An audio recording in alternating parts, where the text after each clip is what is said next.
Pag ito nagpupuwit manok na, pwede na natin guys, ilagay yung ating malagkit. Yan. Pero hindi pa siya, medyo malapot pa siya. Oh.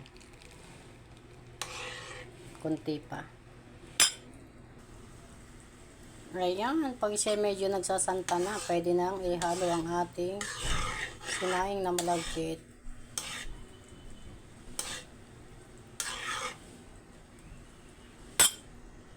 Ayan, at ito na, pwede na natin ilagay ang ating malagkit kasi nagpupuwit manok na siya. Tingnan nyo guys. Yan sinasabi kong nagpupuwit manok na ang kanyang pagka-tamis, pagkasantan. Ibig sabihin, malapot na siya. Yan yung sinasabi kong puwit manok.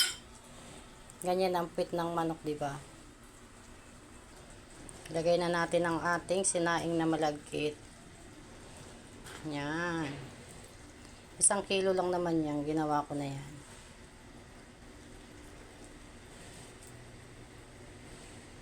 Pagka ganitong pagluluto ng ating bacon, medyo masarap siya guys. Kasi dumaan siya sa tamang proseso.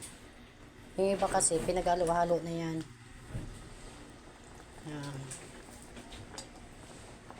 Sakto lang yung ating santan.